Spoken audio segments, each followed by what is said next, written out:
England में क्या सोच कर आई थी और क्या हो रहा है मेरे साथ। सुबह जब मैंने एनी से रात वाली घटना के बारे में पूछा तो उसने कहा मैं कुछ नहीं जानती, और उसने अपना लंच खत्म किया और एक बुलाई। मैंने सोचा है मैं भी उसके साथ चली जाऊंगी, और जब मैंने उससे पूछा क्या मैं तुम्हारे साथ चल सकती हूँ, टोनी ने कोई रिप्लाई नहीं किया, और उससे बातचीत करके मुझे लग रहा था कि उसे मुझसे बात करने में जरा भी दिलचस्पी नहीं है। मैंने सोचा मैं उसके साथ चल रही हूँ, इसीलिए मैं बैग लेने अपने रूम में चली गई, और जब मैं आई तो मैंने देखा एनी वहां से जा चुकी है। सुबह से ही मेरा मूड खराब था, और मैंने नई कैब बुक की और कॉलेज पहुंची, और मेरा पहला दिन कॉलेज में अच्छा बीता। नए टीचर्स, नए दोस्त बने, और मेरे क्लासरूम में डेविड मार्कल, जो हंगरी से एमबीए की पढ़ाई करने ऑक्सफोर्ड आया था, वह मेरा अच्छा दोस्त बन गया। क्लासेस खत्म होने के बाद उसने मुझसे कॉफी का पूछा। मैंने कहा नहीं, मुझे पढ़ने के लिए लाइब्रेरी जाना है। तो उसने मुझसे पूछा तो कब चलें?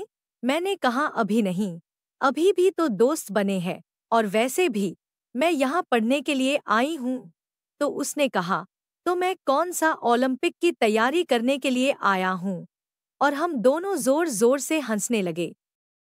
कॉलेज का पहला दिन बहुत अच्छा बीता, और फिर मैं वापस रेंट के उसी घर आ गई जहां रात को तरह तरह की आवाजें आ रही थी। मुझे मजबूरन वहीं आना पड़ा। तो मैं कहाँ जाती? अभी पूरे 2 साल भी नहीं हुए मेरी पढ़ाई को, और यदि अभी से मुझे इतनी परेशानियां भुगतनी पड़ रही है, यदि मेरी मम्मी पापा को पता चला तो वह मुझे वापस इंडिया बुला लेंगे, और इसी बात का मुझे डर था। तभी मैं चाहकर भी अपने मम्मी पापा को कुछ बता नहीं सकती थी। रात को माँ पापा का फोन आया कि वहाँ सब कुछ ठीक है ना, कैसी हो? मैंने कहा हाँ सब कुछ ठीक है, मैं भी अच्छी हूँ। पहली बार मम्मी पापा से झूठ बोला। मुझे बहुत बुरा लगा, लेकिन मैंने सोचा यदि मैंने अच्छे से पढ़ाई की और यूनिवर्सिटी में फर्स्ट आई तो मुझे अच्छी नौकरी के ऑफर भी आएंगे, और जब मेरी जॉब लग जाएगी तो यह सभी परेशानियां भी खत्म हो जाएगी। और मैंने मेरे दिल को समझाया। हाँ जरूर यह मेरे मन का वहम था, और मैंने लाइट्स ऑन की और टेबल कुर्सी पर बैठकर पढ़ाई करने लगी। अभी मैंने एक सेंटेंस पैराग्राफ कुछ लाइनें पढ़ी ही थी कि लाइट भी झपझप यानी कभी आ रही है कभी जा रही है, और बल्ब तो मानो ऐसा करते करते जैसे फट जाएगा। मैंने सोचा बिजली में ही प्रॉब्लम होगी। मेरे घर में भी ऐसी प्रॉब्लम होती है, लेकिन इतनी ज्यादा नहीं। और आखिरकार एक जोर की आवाज से लाइट चली गई। मैं दुखी हो गई। अब मैं कैसे पढ़ाई करूं? और लाइट्स आने का इंतजार करने लगी। पर लाइट जाने के बाद तो अजीबोगरीब हरकतें और मेरे सामने पेश हुई। कभी लगता खिड़की के पास कोई मुझे लगातार घूर रहा मुझे देख रहा है, तभी खिड़की के पर्दे उड़ने लगे और मेरे रूम में बर्फीली हवा आने लगी। मैं ठंड और डर दोनों से कांपते कांपते मैंने खिड़कियां बंद की। तभी दरवाजे पर दस्तक हुई। मुझे लगा एनी अब आ गई होगी। मैंने दरवाजा खोला और सामने एनी ही थी, और एनी ने मुझे घूरते हुए दौड़कर अपने रूम में चली गई। उसके इस अजीबोगरीब व्यवहार ने मुझे एक पल तो बहुत डरा ही दिया था, लेकिन मुझे कुछ समझ में नहीं आ रहा था, और मैं अपने रूम में चली गई। और मैंने अपना फोन उठाया और देखा कि मेरे पास एक मैसेज आया। सॉरी सेजल, आज मैं अपने एक फ्रेंड के यहाँ रुक रही हूँ, तो आज मैं नहीं आ पाऊंगी। यह एनी का मैसेज था।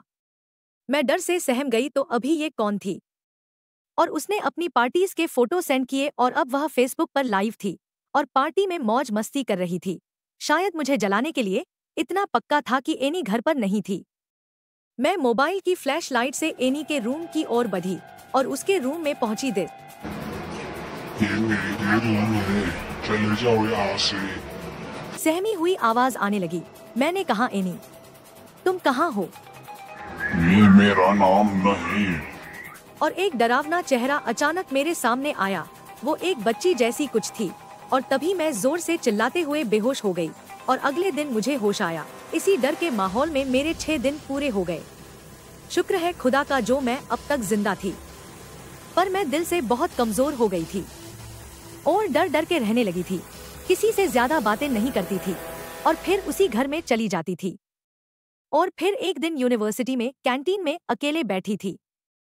तभी डेविड आया और अचानक मेरे पास में आके बैठ गया ताकि मुझे बुला सके, पर मैं डर गई और मैं जोर से चिल्लाई, तभी डेविड ने कहा, अरे मैं हूँ, इसमें इतना डरने की क्या बात है। मैं देख रहा हूँ कि जब से तुम आई हो बड़ी अजीब हरकतें कर रही हो। क्या बात है मुझे बताओ, क्योंकि अब तो मेरे दोस्त भी मुझसे बातें नहीं करते, क्योंकि मैं उनसे चिल्लाते हुए गुस्से में बात करती थी। डेविड ने कहा, तुम मुझसे सेनर कर सकती हो,